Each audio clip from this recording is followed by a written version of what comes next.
저번 주에 이거 설명을 잠깐 드렸었죠. 2분의 1이고 2분의 1이야. 근데 이게 남편이고 이게 부인이에요. 근데 얘가 사업이 부도가 나서 경매로 떨어졌어.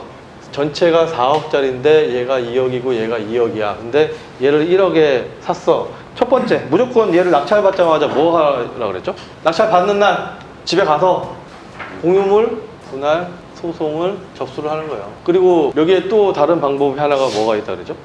부당이득 반환 소송을 염두에 두는 거죠. 이 두 개가 가장 키포인트. 근데 얘는 뭘 하기 위한 거죠? 협상을 하기 위한 밑작업이에요, 밑작업.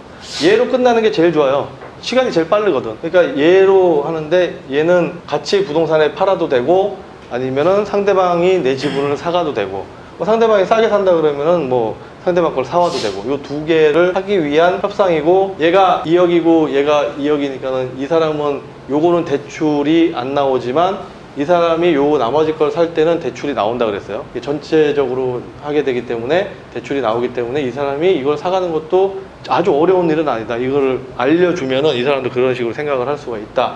그리고 요게 이제 아주 기본적인 건데 이거를 할 때 좀 더 신경을 많이 쓰는 사람이라고 할까요? 이제 이 부인 거가 2분의 1이 됐고 이제 뭐 리얼에셋이라는 회사가 2분의 1이 됐는데 부당이득 반환 소송을 진행을 해서 얘를 경매로 날리려고 준비를 하고 있을 때 경매로 날리게 되면 누군가 요거하고 요거를 생각한 사람이 입찰을 들어오겠죠. 어느 정도 경매 지식은 있는 사람이에요. 요거 들어올 정도면. 그러면은 공유물 분할 소송을 한다는 거는 얘를 통으로 날린다는 얘기고 부당이득 반환 소송은 얘한테 부당이득 반환 소송을 한다는 얘기인데 리얼에셋이라는 애는 거기에 살고 있지 않다고. 누군가가 이제 얘가 이 사람이 얘를 부당이득 반환 소송으로 해서 경매로 날렸으니까 얘가 다음번에는 대상이 되는 거고 얘를 누군가가 C라는 사람이 낙찰을 받았을 때 이 사람이 할 수 있는 것도 두 개가 되겠죠. 반만 받았으니까 첫 번째가 공유물 분할 소송이고 두 번째가 부당이득 반환 소송이에요. 근데 이 사람은 공유물 분할 소송을 할 수 있지만 부당이득 반환 소송은 못해요. 왜?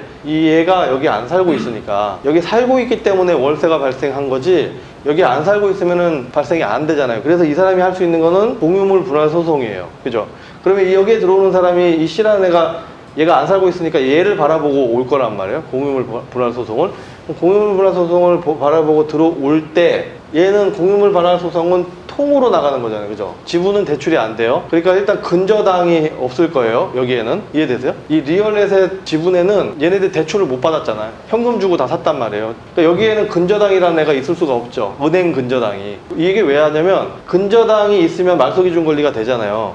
근데 얘는 얘가 들어와가지고 공유물 분할 소송을 해서 얘를 통으로 날리게 되면 이걸 합쳐져가지고 경매, 기입, 등기 얘가 말소 기준이 된단 말이에요. 앞에 근저당이나 뭐 가압류나 이런 게 없으면 그러면은 말소 기준 권리가 뭐가 되냐면 경매, 기입, 등기가 된다고. 이 위에는 아무것도 없다고요. 얘도 지분이었기 때문에 대출을 못 받았고 얘도 지분이었기 때문에 대출을 못 받았어. 근데 둘 다 경매로 낙찰받았기 때문에 앞에 있던 애들이 전부 다 말소가 된 상태야. 그래서 여기에는 아무것도 없고 여기에도 아무것도 없는 게 맞아요. 그래서 이 경매 기입 등기가 말소 기준 권리가 되는데 얘는 이걸 바라보고 온 건데 이상한 걸 하나 걸어 놓는 거야. 이제 가등기. 원래 얘도 깨끗해야 돼. 이론상으로 그렇잖아요. 여기도 지분으로 낙찰을 받았고 대출을 못 받았어.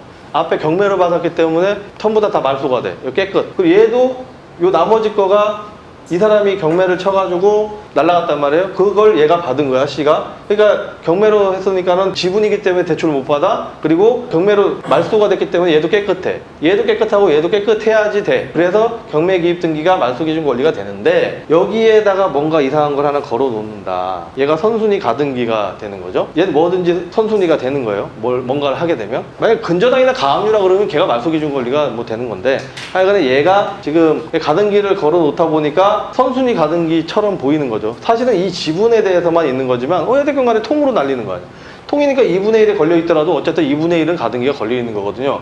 그러면 요거까지 본 사람은 얘는 적어도 경매를 조금 안다고 생각했다면 얘는 여기에 들어오면 안 됐지. 왜? 자기가 할 수 있는 거는 부당이득 반환 소송은 안 되고 얘가 안 살고 있기 때문에 할 수 있는 건 공유물 분할 소송밖에 없다는 거를 얘는 알았어야 된다고. 근데 어설프게 알았다 그러면 입찰을 들어왔을 수도 있겠죠.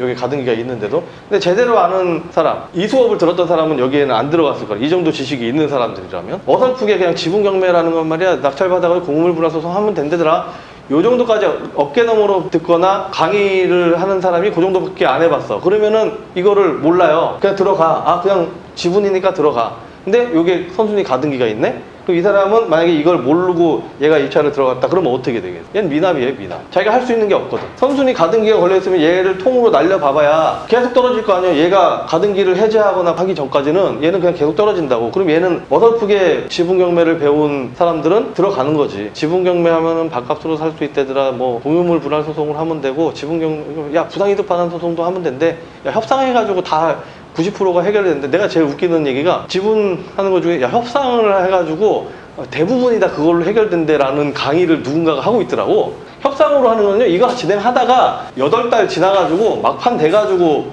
협상 들어가요. 하자마자 바로 그냥 내가 살게 하는 사람 아무도, 내가 살게는 얼마에 한다 그랬죠? 1억에 낙찰받아서 1억에 한다 그랬잖아요. 그래서 막판 돼야지 협상이 됩니다. 애매하게 배운 애가 들어와가지고 미납을 하는 거죠. 선순위 가등기가 있다는 거를 그때 안 거지. 이제 제대로 된 사람이면 여기에 입찰을 못 한다.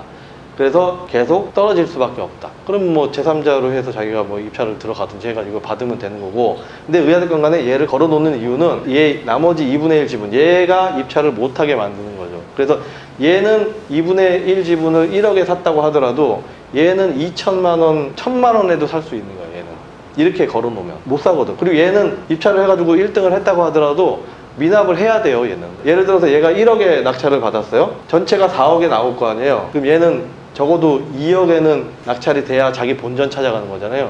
근데 선순위 가등기가 있는 물건을 누가 낙찰을 받냐고. 이거 낙찰을 받으면요 어떻게 되는 거냐면 2분의 1에 대해서 가등기가 걸려 있는 거잖아요. 그러니까 예를 들어서 4억짜리를 4억 주고 샀어. 그러면은 얘가 2억 원을 예를 들어서 주민규라는 친구가 가등기를 걸어놨는데 얘를 본등기로 이관을 해버려요. 본등기를 이관을 하면 주인이 주민규로 바뀌어요.